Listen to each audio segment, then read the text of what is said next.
There are 4 of 5 commissioners present. Ben is absent tonight, and Tim and Joe's commissions were up on the 31st. Tim and Joe, Correct? So we have 2 open spots for our commission. I don't have my notes. I have these ones, but I will approve our minutes from our last meeting on October 8th. Chris distributed the minutes to us prior to this meeting. Does anyone have any changes or anything that they need to add to those minutes? We good? Nothing I can think of, so I would motion to approve. Is there a second? I'll second that. Okay, minutes from October 8th are approved.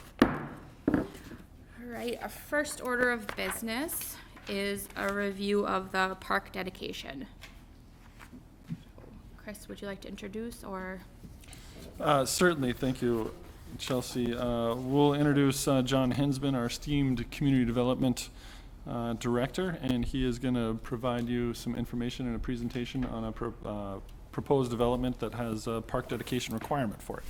Okay, thank you, Chris. And Commissioners, tonight we're looking at method of park dedication for a new development. This is a 40-acre development that is in the process of being annexed into the city. We have a concept plan which was included in your packet, and we want to be able to determine the method of park dedication early on in the process. We do have the concept plan developed. However, the applicant is going to be going forward with civil engineering plans to do final design of streets, lotting, and so forth. So if and where park land would be within the development is highly important at this time. And so that's the reason we're bringing it for you here tonight. So we're looking for an approval of the method of park dedication, and I'll go through some of the options here in just a moment. So the property we're looking at is located right here. This is General Sieben Drive to the east. This is Seas Church to the north, 15th Street here. This is Northridge Drive, so Northridge Drive would continue on into the subdivision. In this 40-acre development, the applicant is proposing 120 home sites. The home sites would be split roughly 50-50 between single-family homes and what's termed a villa home site, which is sort of a smaller lot, single-family home. Some people do call it a detached townhome type of a concept. So what we're looking at here is the plan, in the park plan, showing location of this property, location of the proposed park by the developer, and proposed amenities, proposed areas for trails, greenways, parks within the comprehensive plan itself. And so methods of park dedication. Under the subdivision ordinance, any property that is developed is required to contribute to park dedication. And there's really 4 methods in which it can be accomplished. One is through a physical land dedication, which is you are dedicating X amount of land for a park. Another way is what we term payment of cash in lieu of land. That means no land dedicated, but you pay money so that we can buy park land and do park facilities in the future. We can consider a combination of both, or we can have private open space and facilities for public use. This is more of an unusual situation that occurs. So take a look at what we would have if we look at the different ways in which park could be dedicated. One way would be through the physical land dedication. There are 40 acres within the development, 120 units. Under the subdivision code, the required park dedication would be about 4.4 acres altogether. If we were to look at the cash in lieu of land payment, that's based upon the number of units within a subdivision. And so that would be $2,200 per unit or $264,000. That would be if we did column A or column B separately. What the applicant is proposing to do tonight is a combination of both. They're looking to dedicate a 1.58 acre park, which is about 36% of the required park dedication, and also would have a payment of just under $170,000 in cash in lieu of land, which would constitute the remainder of that park dedication requirements on this. So when you take a look at the comprehensive plan, there's some guidance in what we consider in looking at park development. So I'll go back to this map here in just a moment. One of the things we look at is all or part of the land previously designated as open space, parkland, or trailway in the comprehensive plan. So we take a look at things here. We can see that there's this greenway loop which kind of skirts the southwestern corner of the property that we would look at having something in this in the future. We do show a neighborhood park, albeit further to the west. This is Jacob Avenue here. So within the comprehensive plan, we had contemplated a park in this location. We take a look at the additional parks and recreation facilities that would be generated by the development. So what's the practical need? Well, you've got the development over here. When you take a look at other park facilities in the vicinity, you do have Wallen Park, which is located just on the other side of General Sieben Drive, which is approximately, I think, 400 or 500 feet directly to the east of where General Sieben Drive is. So you do have this park within a fairly close proximity. However, you are crossing a major roadway here at General Sieben Drive. You also take a look at land in proximity to churches, schools, those facilities. No schools in the area, but we have C's Church located up here. C's overall plans, they've talked about the potential of moving their school to the site at some point in the future. I haven't heard any more information on that other than ideas over the years of that occurring. So that may be a possibility in the future. They talk about parks serving as a buffer between commercial and industrial, which really doesn't take place here at all, or preservation of a unique topographical feature. And as you can see from this, the unique topographical feature is it's really good for growing things. But when you look to the south of the property here, you do have some mining areas directly to the south here, agricultural property surrounding it mostly in this location. So questions that the options you have before you tonight are this. You can take a look at a land dedication, which could be a 4.4 acre park someplace within the development, or as proposed by the applicant, a partial park dedication and cash in lieu of land. You could take a look and say, we want all cash and no land dedicated. We'll look at creating a park facility with this along with other funds elsewhere in the vicinity of the area.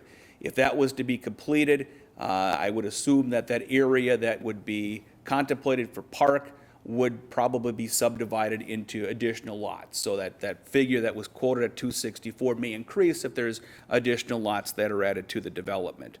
Or you can take a look at some sort of combination of that. We do have Mark Ginther here from Fenway Land.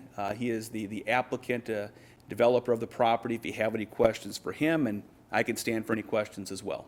Thank you.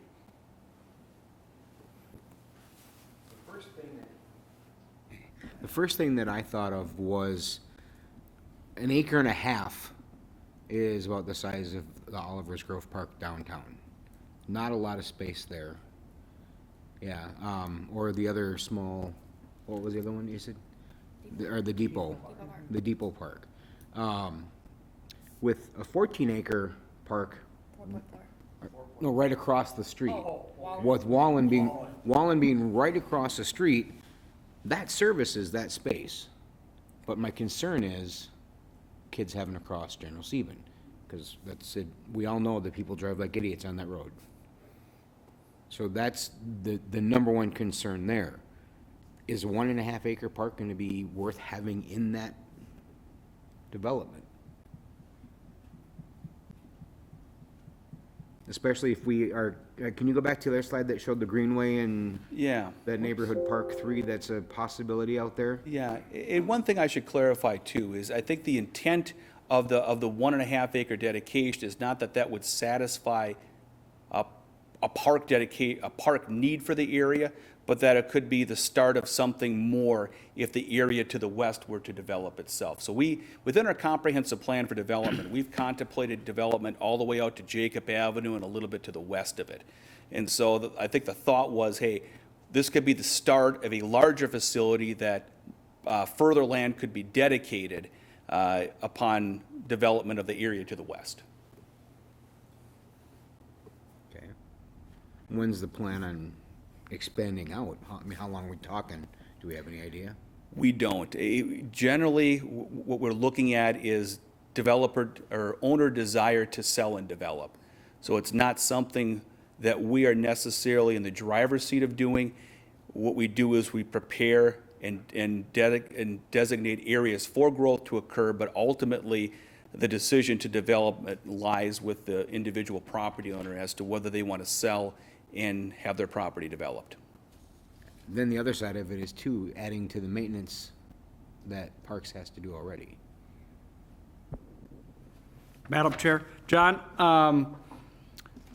looking at this, now, this is 120 number we're talking about in the full development. Is this a phased-out development, or are we talking about building this, in phases to get to that 120? Sure. Yeah, Commissioner, from my discussions with the developer, I believe he's looking at doing this over a 3-year period in 3 different phases, essentially 1/3 of that total. So 40 units per phase over a 3-year period.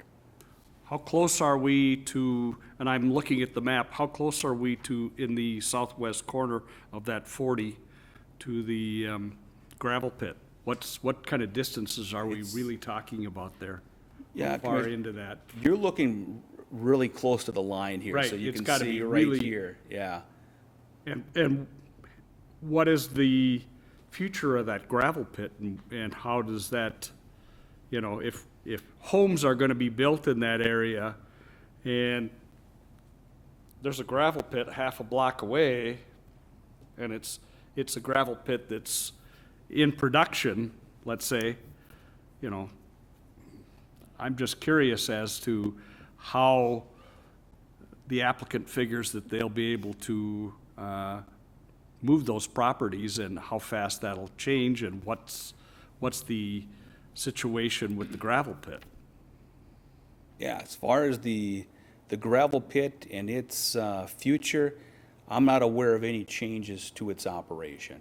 Right now, it's out of our jurisdiction within Integer Right. Township. I'm not aware of any changes that would cease the operation there.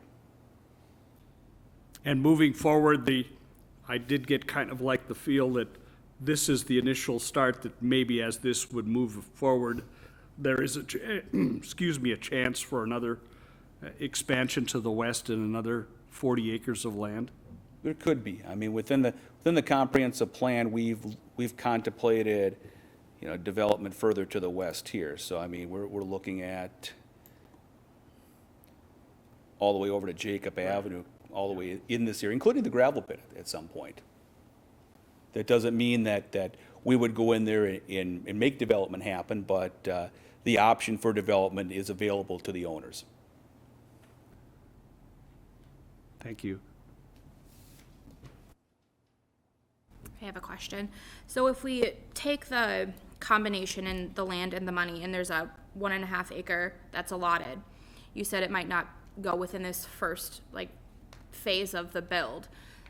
Does it just mean there's a bank of 1.5 acres that's gonna be set aside for a later date, or does it get included when they're building the homes?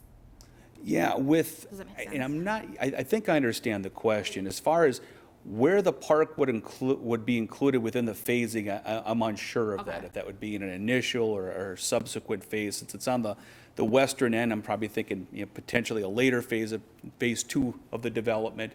But yeah, I'm not sure what would be done with the 1.5 acres in the interim. Okay. If it would be developed or programmed in some method, I guess that would be a decision for the commission here, or if it would be held and then look to be developed upon other land that will be added upon future development.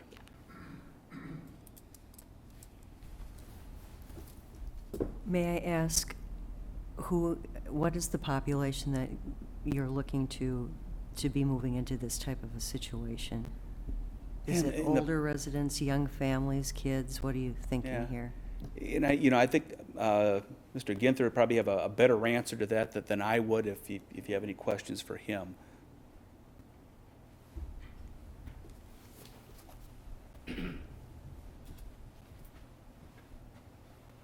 Commissioners, thanks for taking their time and taking a look at this concept. Yeah, the demographics, the products on here is about 60 villas and 60 single family. It's a pretty equal split, which caters to, the single family caters more to families, and the villas is more empty nesters. So the amenities that in the developments that I've done throughout my years, with the villa product, the biggest amenity that they're always looking for are trails. So, you know, Northridge will have a trail. We'll be connecting to the trails along General Sieben. They're looking for those good walking routes. So park space for this development is really servicing about half of the homes that's in this area, for the families and so forth. You have the larger space to the larger park to the east side of General Sieben, which we figured would service this development.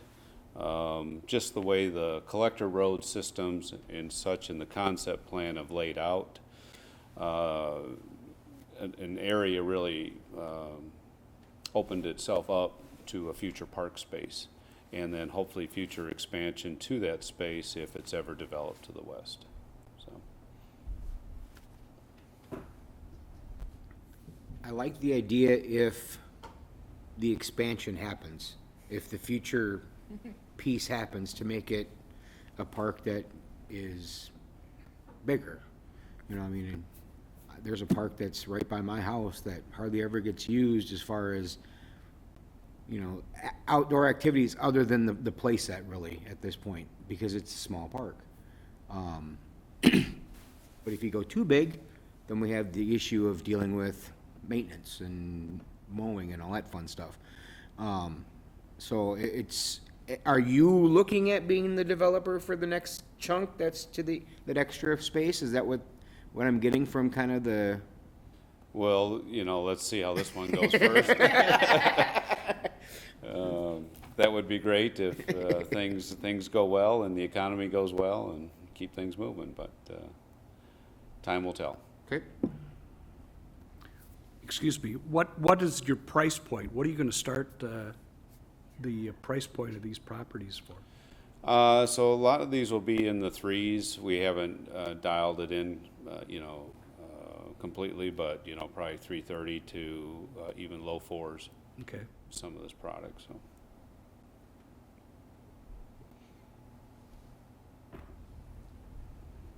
I guess I'm just looking at it and thinking kind of like what Bruce is getting at here is that the 1.5 acre area, and we're so close to the Walland Addition Park, even though, like you said, General Sieben, the collector street is very busy. But to, take an 1.5 acres and say, okay, here, we're gonna start a park there with hopes that we could expand it. And I'll be frank, Hastings is growing pretty slowly. And, you know, when you're looking at saying it's a nice historic community and it's a nice community to retire to, and we're building homes that are in that price point where people want to come here, and there are activities that fit into an older person's desire, but it's not like we're building 350 homes at one crack in one spot where you're looking and saying, okay, here, this park needs to be a neighborhood park and it needs to be of a certain size to start with. But at 40 acres and 120 properties and being close to a substantial neighborhood park across the street and 300 yards or whatever it is from General Sieben, that, you know, looking and saying the city might be better off to take the money in lieu of and wait to see how expansion goes and get to the point of how our comprehensive plan looked to have a park farther out, and not try and deal with some little location within this 40 acres. That's kind of my feel for this. Yeah, that's kind of where I was going with the, if this second chunk happens, great, then I would say let's take that acre and a half and start something there and expand it when that next chunk goes. But like you said, Hastings is growing so slow that I'm afraid that's 20 years out. And then we've been maintaining an acre and a half of land with really nothing on it because there's no need to put anything on it with Wallen right there. I think we're better off, like you said, with the cash in lieu and utilizing that maybe for a crosswalk system there. Even, you know, if we have to do something there to make it easier and safer for people to get across General Sieben. You know, there are systems in place that you can throw up flashing lights and they can push a button and get across safely. I was wondering if I may ask, did you have an idea in mind of how that park space would be used? You know, that, not really in terms of what your needs are. You know, that's why we're here this evening, to see exactly what the city is looking for, what you need. You know, like I said, you have a very large part to the east, so it was kind of challenging to see exactly, you know, is there something that's really needed here? Is there, you know, do you need to do a tot lot or not? You know, Yeah. Something simple to that scale, or just leave it as open space. Yeah, You I know, was just maybe it wondering. could just be as simple as open space for that community, so.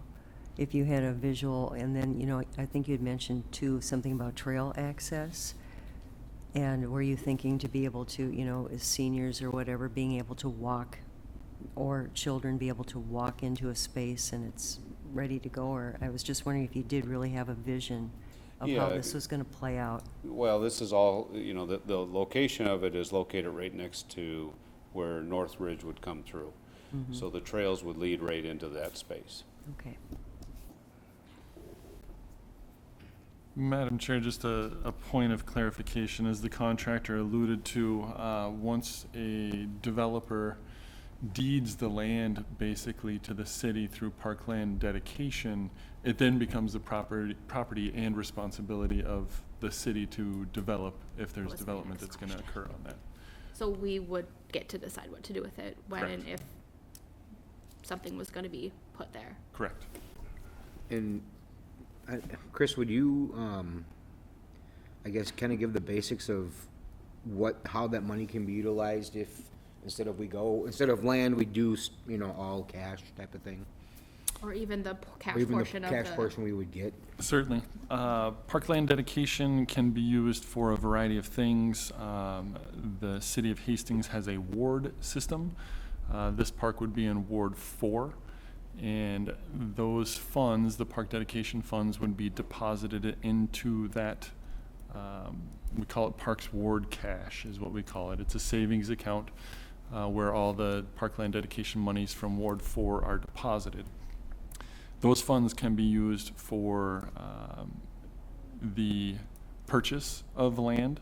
They can be used for the development of new parks, the redevelopment of existing parks, and in some instances, very few from different wards, they can be pulled together for one type of community type project or community, maybe regional trail system type of thing.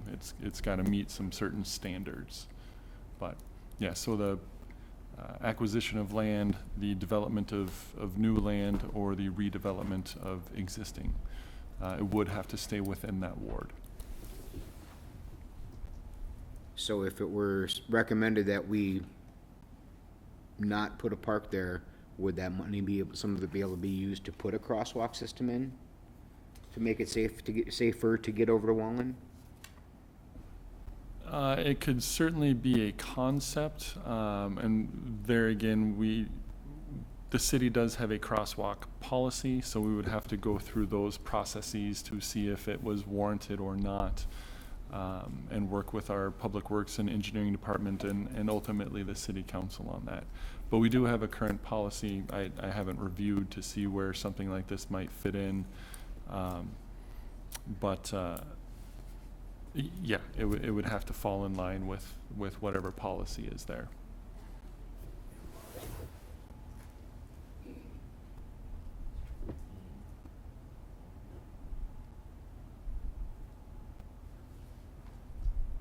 can you tell us if Ward 4 has any money in that savings account? I believe and am confident that yes, indeed, it does. I can't. Curious. I can't tell you what the balance is in that account. Historically, Ward 4 has had one of the healthier accounts because there are still areas for development to occur and newer developments have occurred. I would suggest to the commission as well, though, that as stewards of those funds, I would suggest that the funds don't need to go into that pot and stay there in perpetuity. They were collected to serve the recreational needs of the surrounding neighbors in that ward, so they should be expended on projects that that service those areas in a timely fashion. And that'll be something that we will all be discussing in the future. Do you know offhand what other parks are in that ward besides Wallen? I'm Not just looking without at not without my equipment map. replacement schedule, and I was wondering if it could benefit that area and the money could benefit in any other needs. Yeah, not without my map. It's got nice little lines and tells me where everything is. Okay, That's a workshop question. I know. Write that down.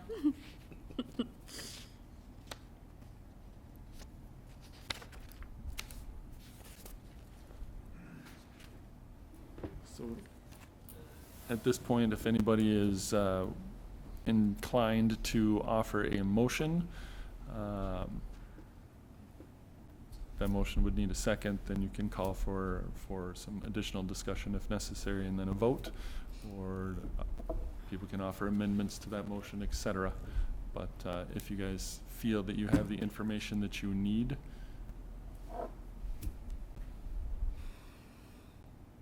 and I'll reiterate what John has said at the beginning of the meeting.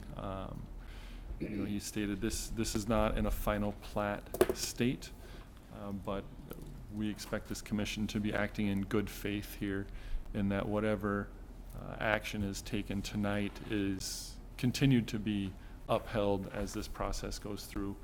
I think that's fair to the developer, and that they're going to be putting some time and money into further refinements of this plan as it continues. So yeah, just wanted to reiterate what John had said at the front end of the meeting.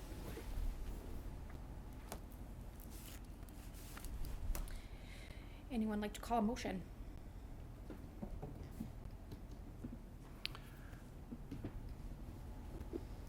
I guess looking for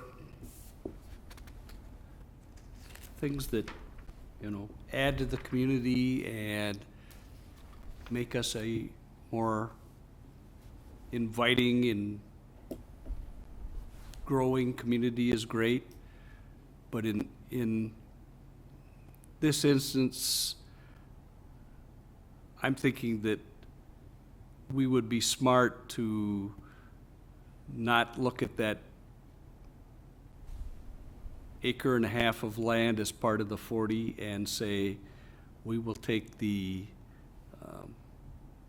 cash in lieu and, you know, hope for further development so that we can tie to what the concept's been laid out in the 2040 plan and what's sitting there waiting for expansion to develop.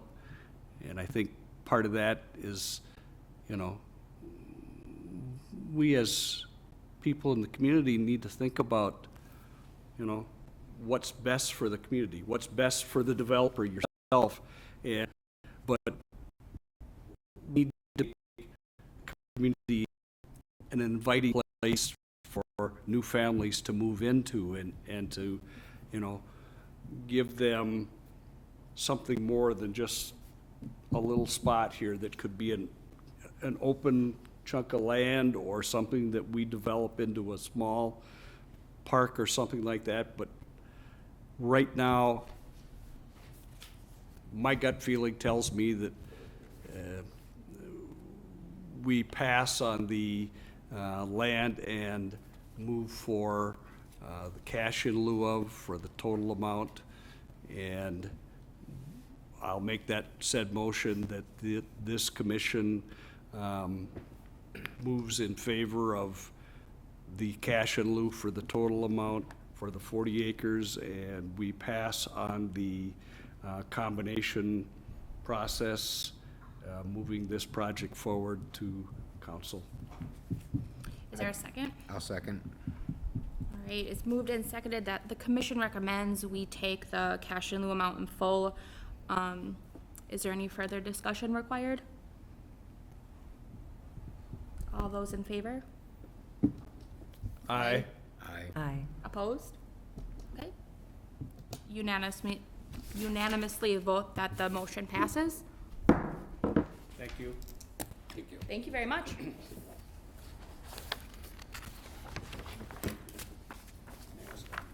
Next on our agenda, this is right.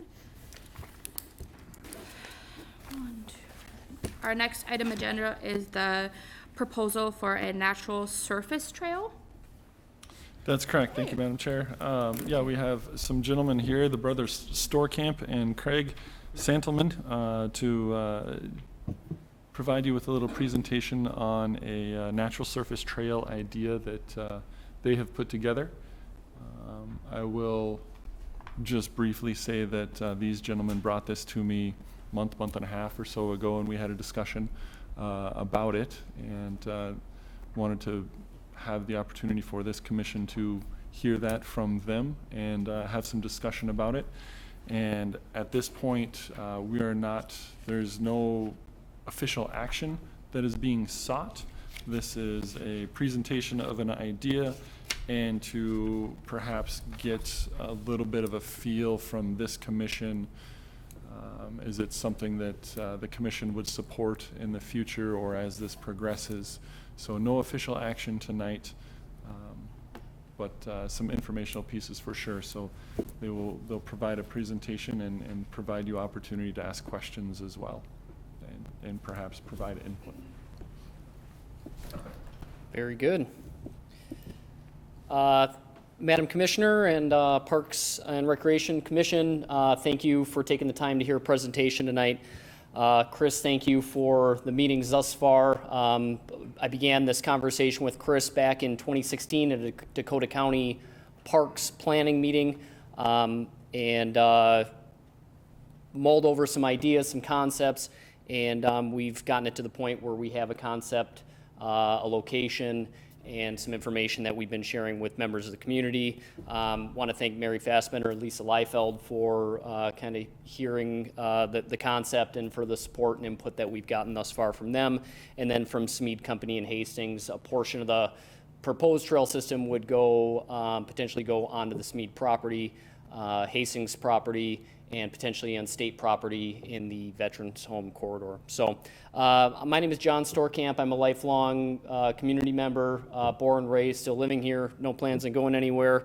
My brother Andrew is here. He fits that same profile. And then we've had peripheral support from Craig Santelman, Bill Carnell, and Chad Pekacik, all Hastings residents, in support of this idea, in addition to other community members who've peripherally have provided their voice of support in this. So Hastings Natural Surface Trail System. What's being proposed? A first of its kind natural surface recreation trail system within the city of Hastings for the purpose of mountain biking, hiking, running. You could add birding, snowshoeing, anything you can do outside.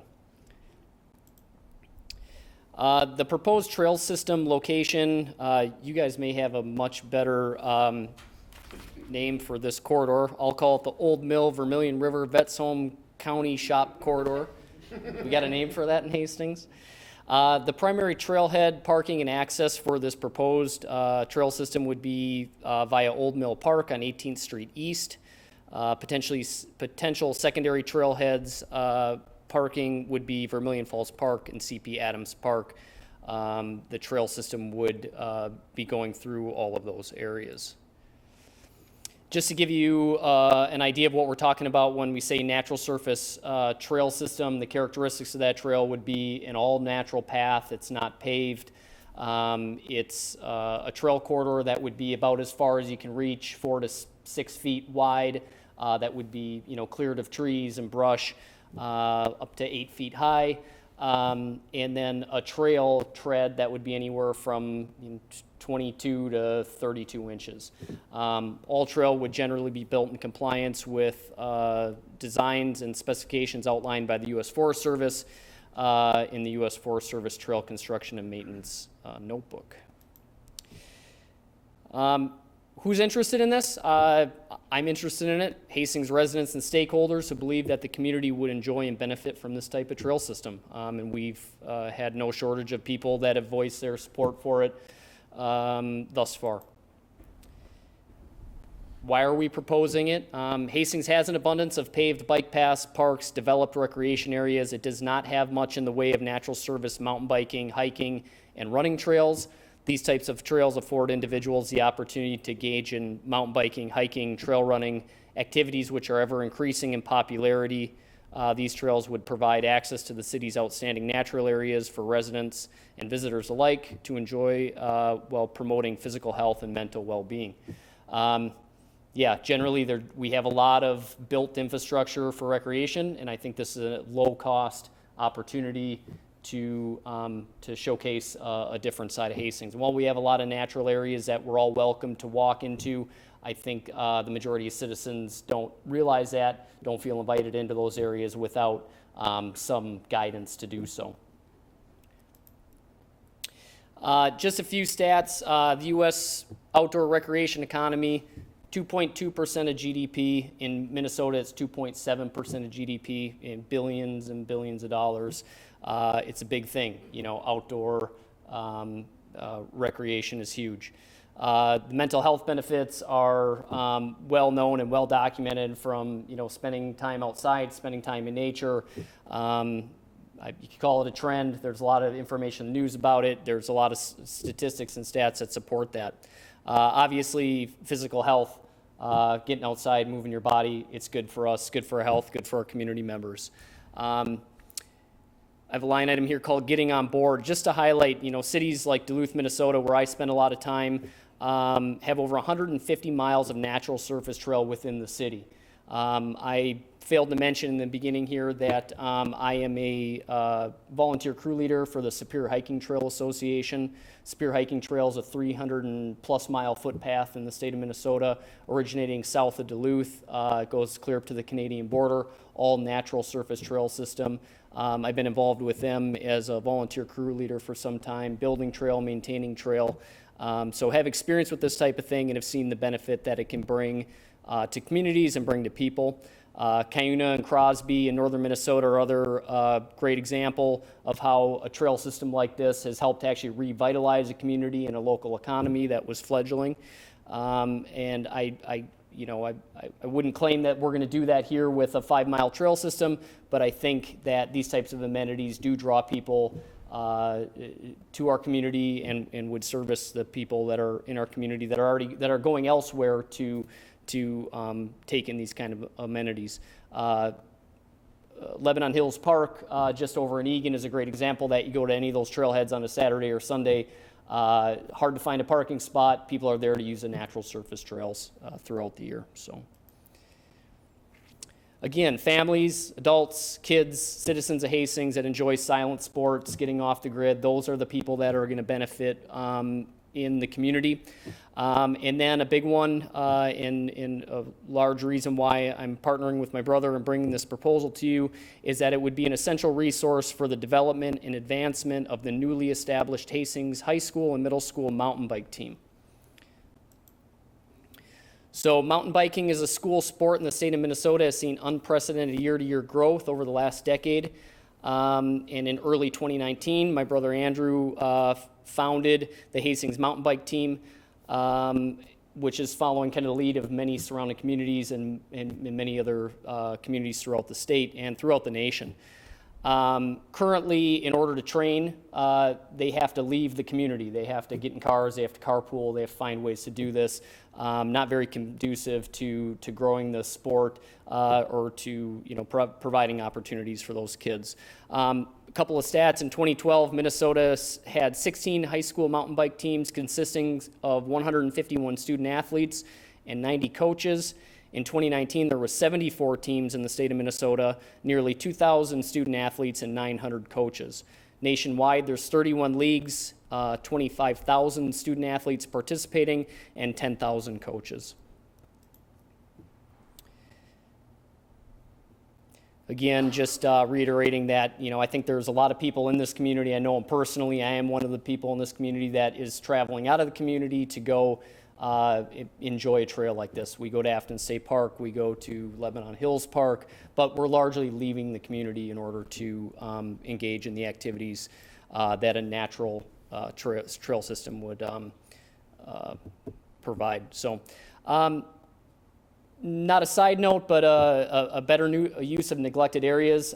So these areas that we're proposing that the trail system would go are areas that historically have had trail systems in them, albeit ones that weren't developed, weren't planned, more or less walked in. These are the trails and areas that we played on as we were kids and rode our bikes on when we were kids.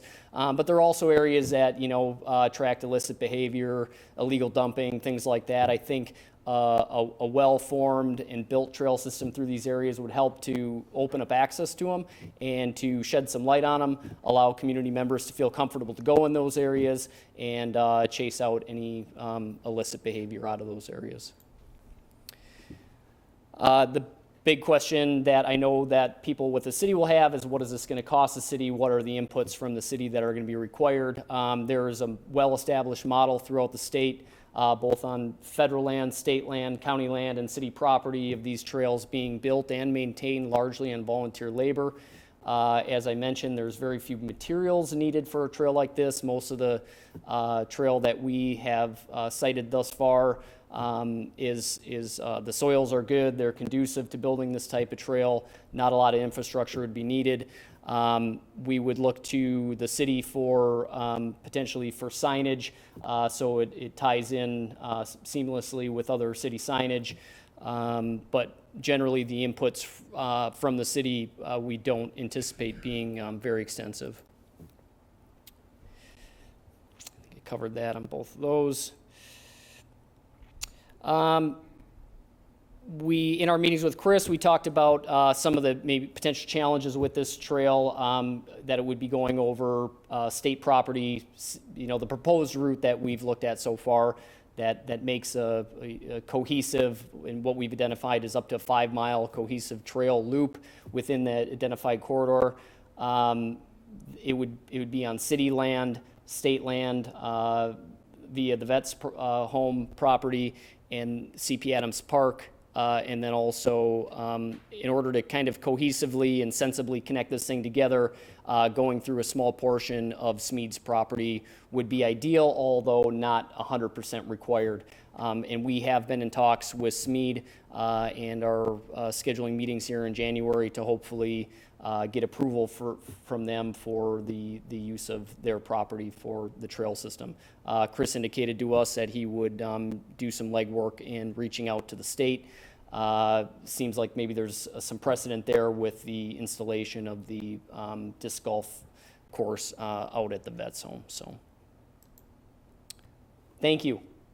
You're still awake. Questions? Ask them. My brain goes to crap happens. People get hurt. People do things where they're in the middle of a trail, they fall down, get injured. How does EMS access them at that point? Are these trails pretty, they're going to be pretty rugged as far as up and down where they can't get a vehicle back there? How's the layout going to be? Yeah, I would say that generally the access looks like it would be quite good. Primarily, when you look at some of these trail systems, sometimes there'll be challenges with elevation where you're going down a valley, you're going up to the top of a hill. There would be some of that in this trail, but for the majority of the trail system, I would say 90% of the trail system, it would be up on what I would call the rim of the Vermilion River valleys. Most of those slopes are so steep that we really can't access the bottom of the valley. There is some area in the Vet's home property that would go down the hillside, but generally access we think would be pretty good. And you know, these are the areas that Hastings EMS actually go back and do their drills for search and rescue anyways, so. Right, it was just a matter of, because I was thinking, you know, the trail surface, you said, is gonna be, you know, 2 to 3 feet with, what was it, would you say 6 to 8 clearance? Yeah, corridor, correct. So the corridor itself, as long as we maintain that corridor wide enough, we should be able to get something back there with, you know, something, I would think. Yeah, Where it wouldn't be, they wouldn't be dragging someone out a mile, you know, is what I'm saying. Yeah, if I may, Commissioner, we aren't, this commission and me certainly as staff, I'm not gonna dictate how EMS does their job. Right, no, I get that. And they have equipment and training to be able to help people out. And I think, you know, as this, if this trail system is built, I anticipate a good amount of use on it. And typically in any of these places, you're gonna have cell phone communication.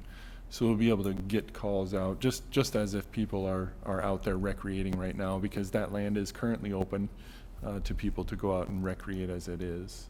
So you could look at this as an increase in safety for users, but and I know that the fire department, EMS, they do have access to ATVs and such that, you know, if they want to choose to use that, and it would certainly be a facility that they're going to tour and they're going to get to know and understand as well, so.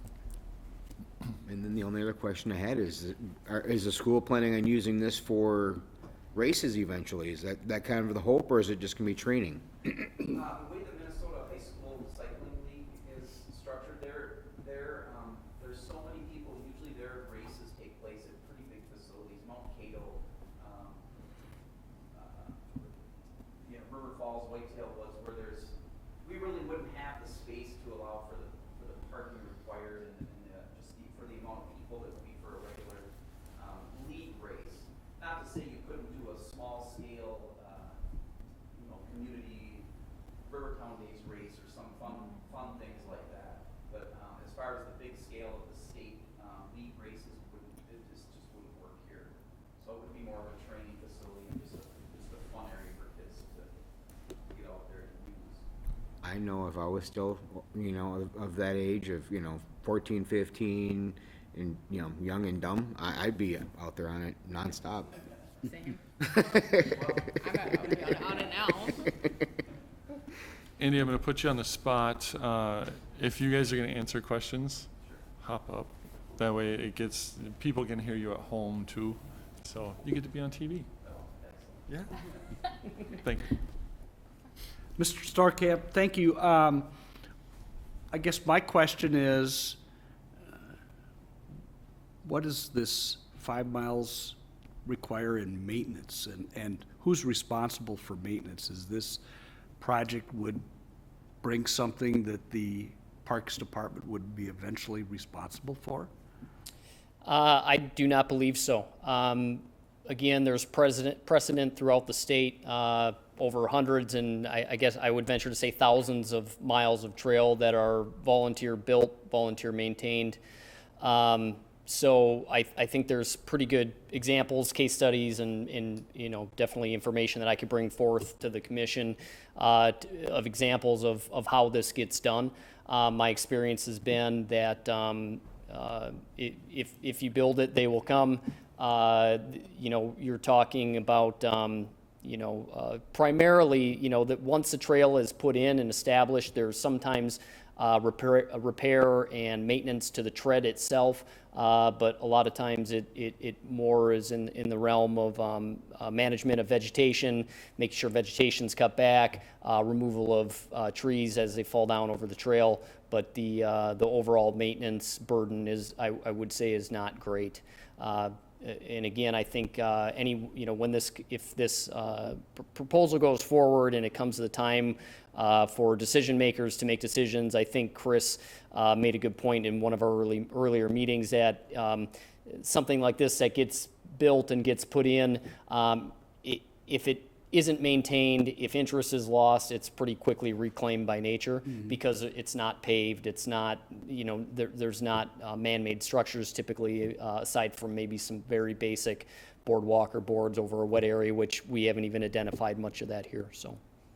I think it's a great idea. I mean, just like the previous person who was at the podium talking, and I said, one of the things we really need to build on in this community is developing things that attract families, to our community and be involved. And myself and a couple other commissioners on this commission were most recently out at Shars Bluff and visiting out there with the county parks group about the trail system out there and how we could interact together with the county and their system. And something like this coming into our community here would certainly be a key point to bring in a certain element of individuals that would come in, not only bike, but I would hopefully say they would shop, eat, do something in our community that brings in, activity and improves our exposure throughout the area, through the region. And I think it's close enough to downtown that even if they wanted to hop off the mountain bike trail and, ride 3 minutes to downtown to hit one of the local eateries, they certainly could do that. So I agree. I think it's a phenomenal idea. I also agree. I have one other question though. If all of this goes through and you get started on it, how long does something like this take to complete? Like the whole project? I would envision phasing it in doing it over probably a 2-year period. Okay. I think that's very realistic. I mean, the challenges as far as getting this trail in, the understory and the woods for the most part is pretty open to begin with in most of these areas. And the soils are good, so not a lot of additional infrastructure, boardwalk, bridges, things like that wouldn't need to be built. So it'd be really a matter of clearing vegetation and kind of what we call grubbing in the trail, scraping in the trail. So. Okay. Yeah, and I should mention, to your point, Commissioner, that we were in a meeting with Chris, and a couple days later, my brother Andrew sent me a listing, government listing. I think it was Lake Elmo or something like that. That has an RFP out for natural surface trails to be built in their community. And if you look at any communities around the state of Minnesota, it's not uncommon that you're seeing that the cities are hiring and paying trail contractors to build trails in their community because they've recognized the value. Bruce, just like you said, that if someone comes and they ride a mountain bike or they run or they hike, they've probably worked up an appetite and need something to drink, and they're gonna hit the local establishment. So. I just have 2 quick questions. So you've got mountain bikers and hikers and joggers out in the same area. Do you foresee any issues with mountain bikers, and pedestrians? And then the other question is, you were talking about teams, training on. So does it work out to be there has to be a schedule then where perhaps the public cannot be on these trails because teams are training, or how do you foresee that use? So just to give you a brief overview of how these trails work in different areas. There's areas where there are multi-use trails that are open for all uses. Typically, trails that are designated as mountain bike trails are no matter where they are, people are allowed to access those trails on foot, but not necessarily always vice versa. So sometimes there's hiking trails only where bikes are not allowed. So in the instance where you're going to have a true multi-use trail with mountain biking, hiking, running, people on foot, we would propose that the biking on this trail would be one way, and that foot traffic could be either way, and then make use of signage and just generally trying to use different methods to educate the community about how a new trail system like this works, because it would be new to people in the city of Hastings, definitely not new for people that engage in those sports generally. So there's trail etiquette that's adopted by people over time through experience in using these types of trails. And then, how about with teams training? I think early on, year 1, year 2, year 3, I wouldn't foresee an issue. There may be a time in the future where the team grows to a point where we would have to look at doing something there, but generally the times a day that a mountain bike team, school sports would be training, most people are still at work. It's 3 o'clock in the afternoon, 3:15 when school lets out, just like other high school sports. You mentioned earlier, like snowshoeing and winter activities. Is there any like additional maintenance or care that would need to be taken, like when there's snow on these trails? And like what Dave was saying about bringing things to the community that add value. I mean, we use Lebanon Hills quite frequently for their trails and snowshoeing and skiing and stuff like that in the wintertime. Could that be something like in the future that we offer like rentals of those, equipment to bring people to the trail to use more? Would that be like on a city level or your company, or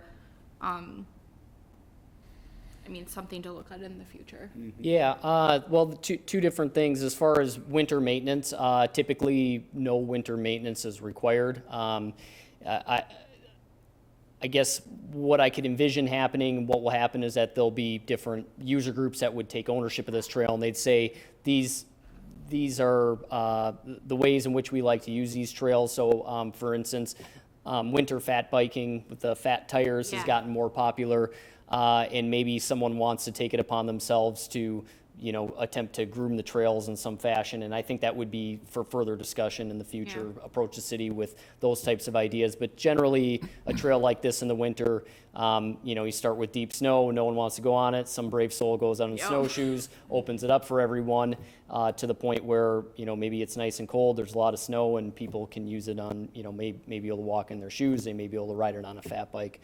As far as rentals or anything like that, I don't think that's anything that we would be looking to get involved with.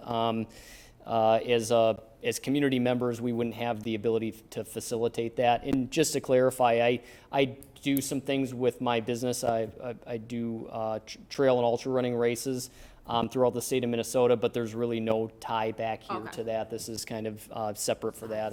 Signature on the email. Yeah. So yeah, exactly. Yeah, and I did see actually that. I meant to clarify. Yeah, and I apologize for that because I forgot that my signature was in my email there. I meant to clarify that. So Rocksteady Running is an organization that I'm the head of that does trail and ultra running races throughout the state of Minnesota at different state parks, county parks, things like that.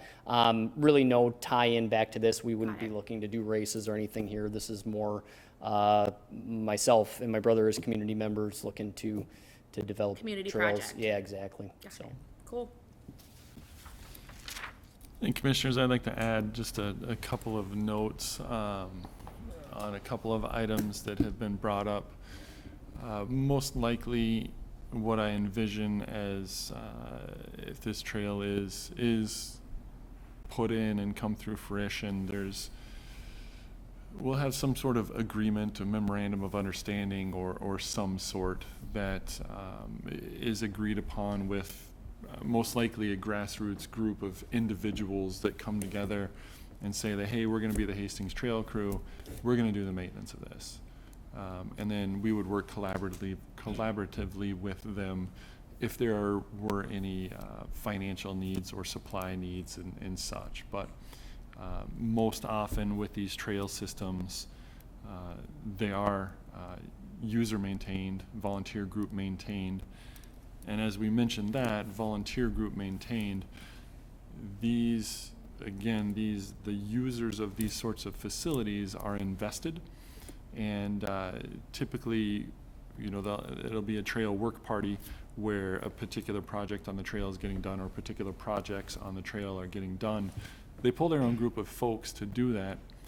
That group of folks is also available and most often more than willing to go to other places in the community to help with other volunteer projects, not necessarily trail related, but it could be park related, it could be anything, it could be, you know, restoration work, it could, you know, any variety of things. They'll be well versed in woody materials removal.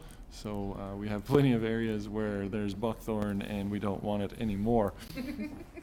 And as I mentioned that as well too, I've spoken with these gentlemen about it and some others, and we'll mention it here too.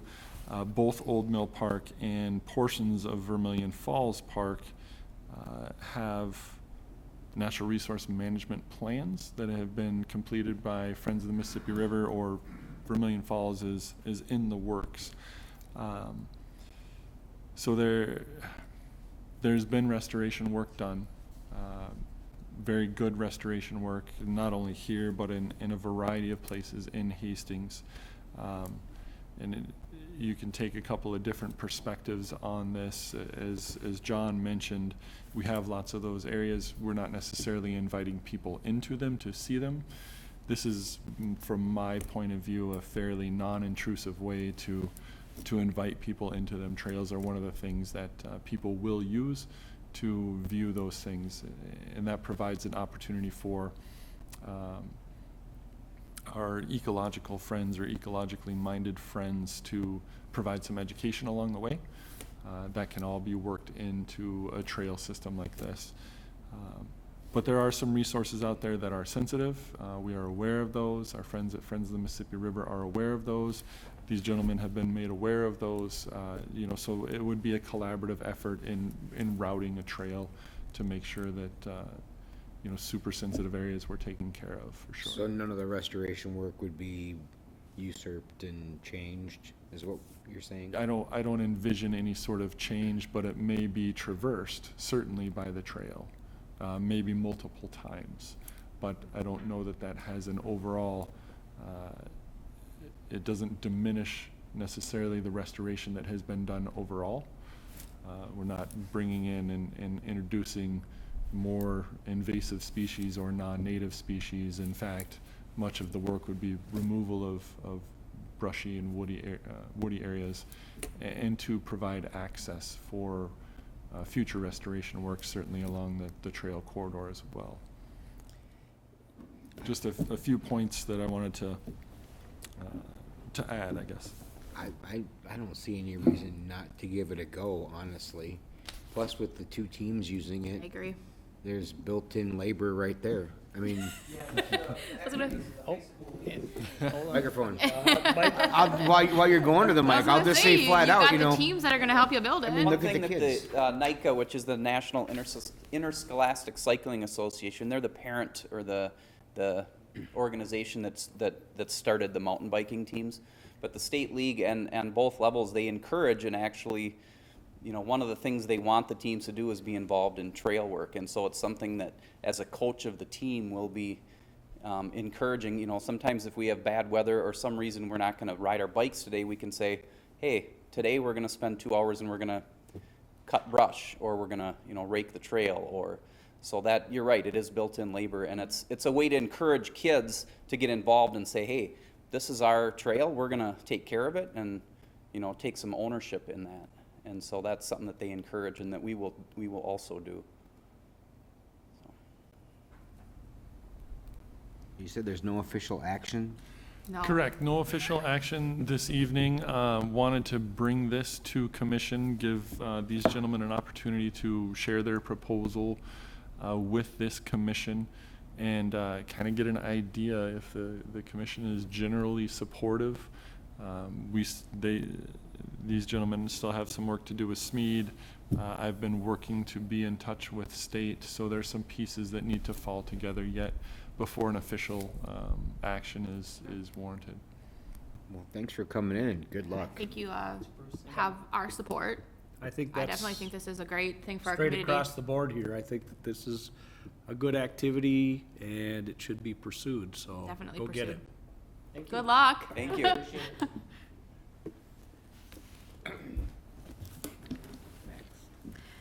Next, the Levy Park Warming House and Ice Rink. My turn again. Yeah. Briefly, and we have Phil here as well too, and he can certainly stand for any questions and/or fill in where I might leave some blanks here, Phil. Sorry about that. Let me get back on track here. So as you guys are aware, when Levy Park was reconstructed as part of the Riverfront Renaissance project, a labyrinth was put in. It is 55 feet in diameter. It was intended as well to be a winter recreation area, and that labyrinth has been made into a very small ice rink each winter. And along with that, we purchased and modified and built a warming house out of a 20-foot shipping container that is installed there seasonally, so folks can have a warm place to go out of the wind, etc., put on skates, have snacks, all that sort of stuff that a warming house serves.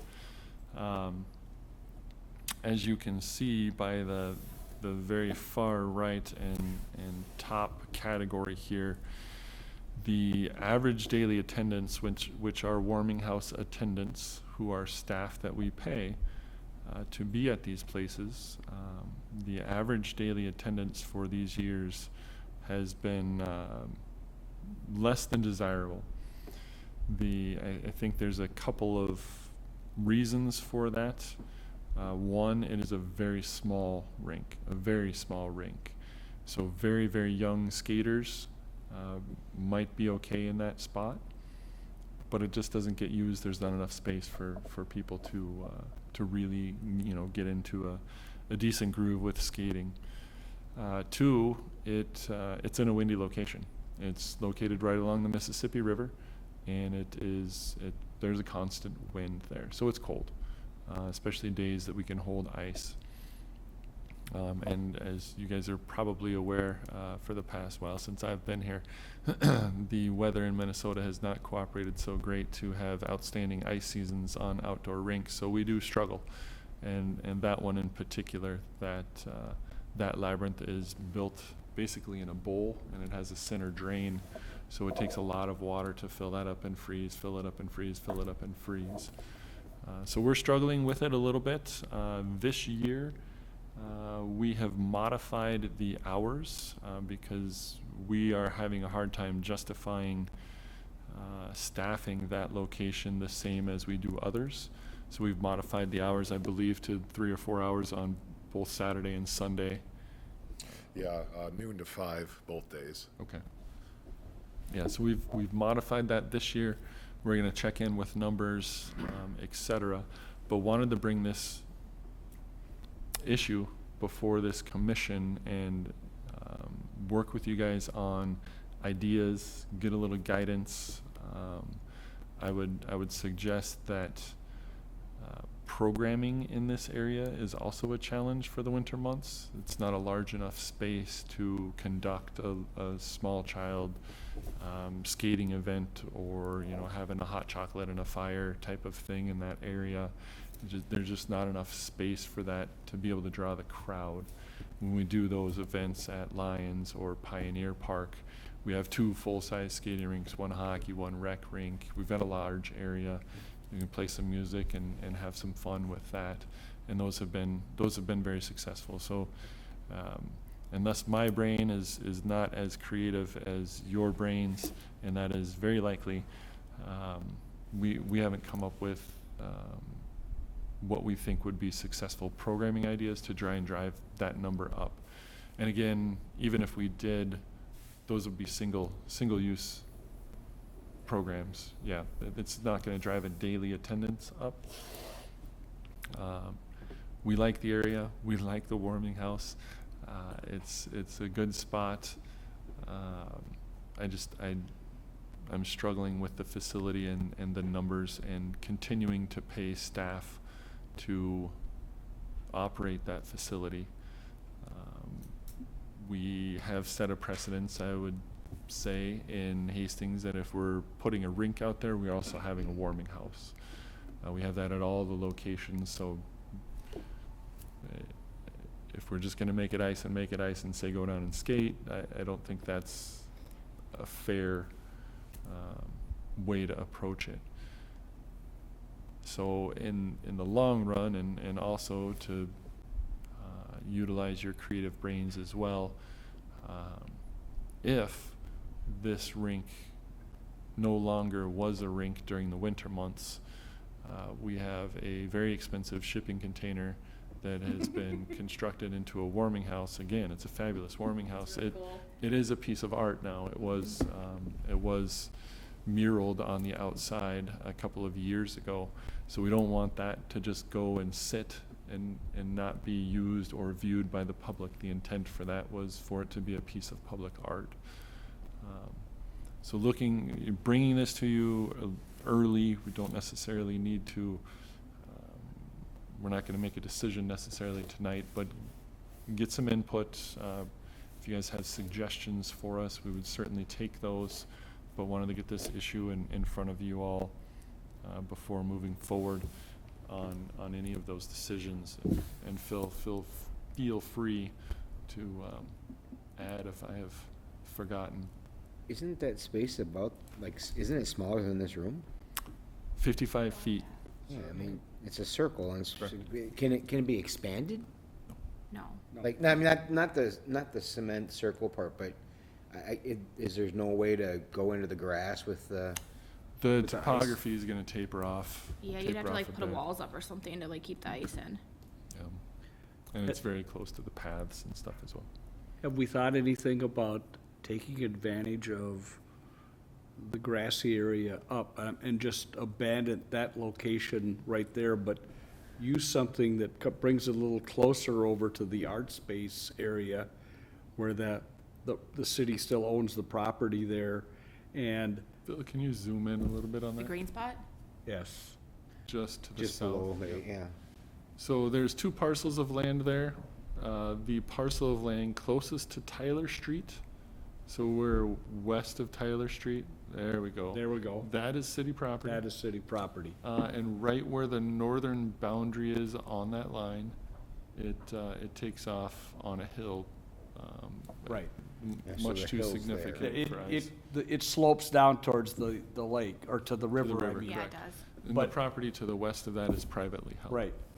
But is there, and here again, it's the setup of a rink of some size in there and allow enough space to, put up the warming house additionally, and those activities would have to be coordinated with, like the activities that they're trying to get started at the Art Space building and the Downtown Business Association, I know, is working on the winter activities. And it may be just, kind of like what you've just alluded to, that would be Saturday and Sunday hours in the middle of the day or whatever, but something tied to a downtown business activity or the art space activities that they've got lined up over there on the weekends. Tie it into something there, but I agree. We've had our grandkids down there, and it is too cold for a 5-year-old and a 3-year-old Not my 5-year-old. down there. And Commissioner, I would provide a little bit of information here. That's it. The utilities that are provided for that warming house were provided as part of the Riverfront Renaissance. There is a gas line in the ground and there is electrical in the ground as well. So moving that warming house to another location is going to require some infrastructure or a complete renovation of that to be more self-sufficient, provide heat in a Does different it way. have to be staffed? To be open, yes. It does, okay. I didn't know if that was just because. So who maintains that whole space though, like as far as mowing and stuff during the summer? The private parcel, Yeah, the private owner. they do actually, so the city doesn't take care of City that? takes care of their property and the private landowner takes care of theirs. Okay. And then it's used during Rivertown days that. There are a variety of individuals that ask that Yep. landowner for use, and they are responsible to do that. The city does not play a part in that. I don't know, I can't think of anything off the top of my head as far as programming goes, but we've been down there several times. My daughter likes to skate down there. She thinks it's super cool to be on the river. You've got the bridge. It's a cool experience, but it is very cold. So I don't know. I'd have to think about it. Sure, that, yeah, absolutely. Like what type of crowd you'd want to bring in. So what would you do? And you're right. It's really great for smaller kids because it is smaller, the rink, so it's not busy. So I think they're not so as intimidated as like maybe on a hockey rink with a bunch of older kids. But yeah, I'd have to think about it. Just flood the pavilion, Yeah, right. Flood the Just pavilion. flood the whole thing. flood the trail, let them skate the trails. How difficult are ice trails? Say again? How difficult are ice trails? If you build them on a lake, they're not very hard at all. How about through a park? Through a park, flooding them and then maintaining them because they all do need to be maintained. I know my community that I grew up in back home, they do that on a lake. And they have a dedicated Zamboni that does outside ice, so they Yeah. bring that to that spot every now and then. The lake ice we get here, I am not going to venture to put a Zamboni on that. Gotcha, okay. It will be a good fish habitat. Oh, super, okay. Yes. And I'll share with you guys a thought that I have had as well, and certainly do not want to lead into any sort of conclusions. But recall in 2020, we will be doing a master planning effort for Isabel Park. That park has a skating rink. It has a fairly old warming house, and again, the neighborhood has done a fantastic job with art on that building. They really have, like to commend them for that. And they're darn good neighbors out there. So a thought of mine was, if after this master planning effort is completed, a rink in the wintertime is still desired at Isabel, potentially we have the opportunity to permanently install that warming house out there. It can be a viewed piece of art out that way as well. So it would have potentially a permanent home. But that would be it's going to be a discussion with the community at large and neighbors out there as we go through that master planning process.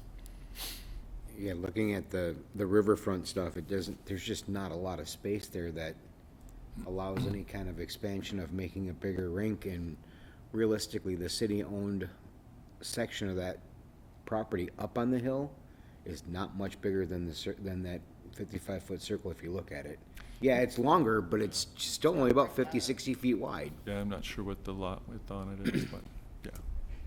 At any rate, we're taking some steps this year to reduce our expenses and still try to meet what we see are the needs of folks that do want to go down there. Certainly anybody is welcome to skate down there at any time. The warming house is only staffed, as Phil has mentioned, noon to 5 on Saturdays and Sundays.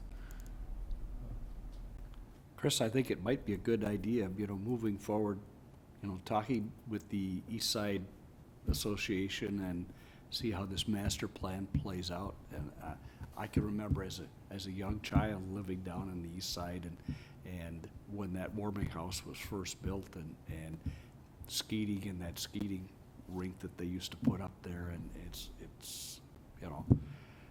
yes, it's a good idea, and it may be a good use of this piece of equipment.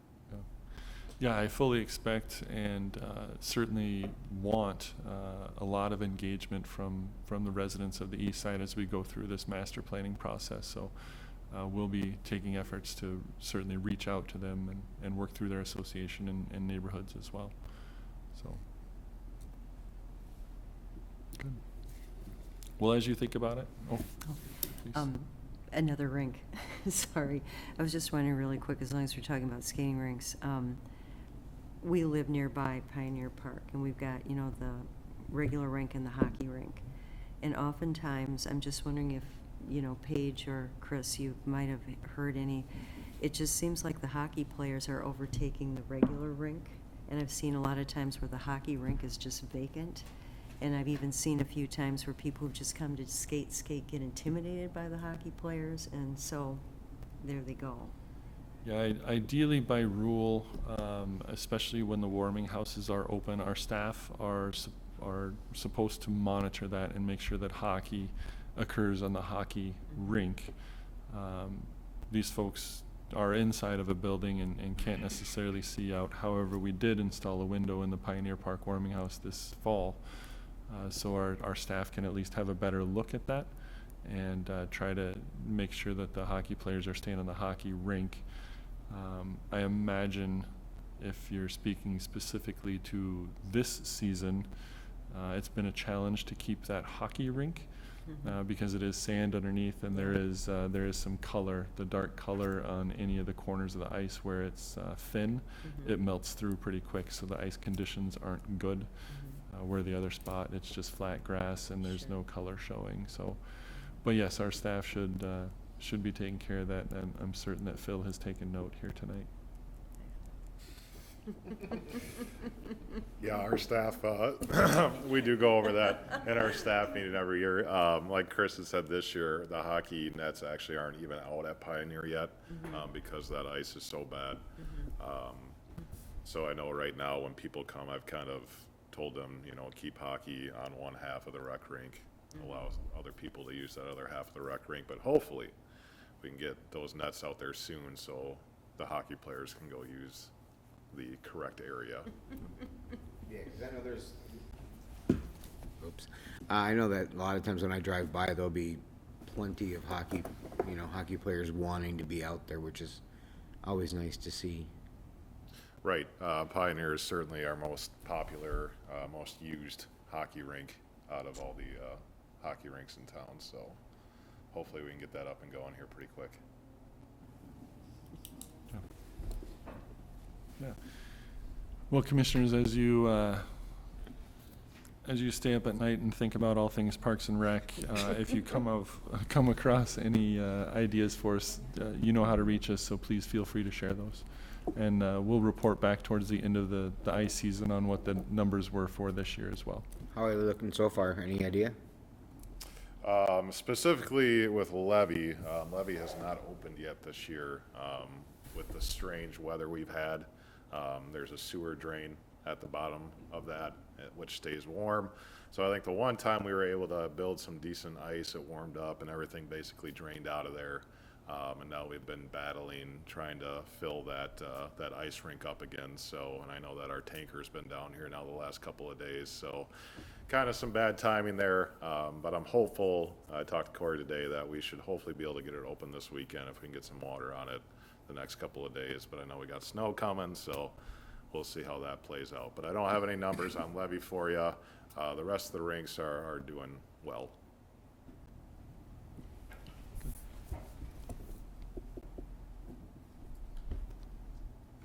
Do you have any updates? I will give you one very brief update. We should have a new staff member on board soon. This is the Parkskeeper Forester position that that particular individual retired in July of 2019. At that time, we filled his vacant position with simply another Parkskeeper maintenance individual. So we had another retirement in towards the end of December. So his vacancy, we are filling with a Parkskeeper Forester position, and that individual should, I hope, be starting by the end of the month here. So we'll be back up to our full contingent of park maintenance staff as budgeted. No, Bruce, do you have something? I say, let's not forget, we still need 2 commissioners. We do. Correct. So if That's in anybody- the works. We're working on it. We are working We're on it. working We on it. have advertised for commissioners.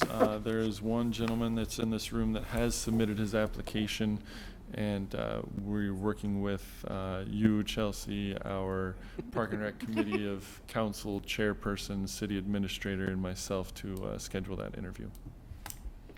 That still leaves one open seat, so if It somebody does. happens to see the end of this, on HCTV, Yes, and encourage Doubt. people. Per You need lot to of be a fun. resident of Hastings and have some sort of interest in Parks and Recreation, and be willing to attend a monthly meeting Tuesday nights at 7 o'clock.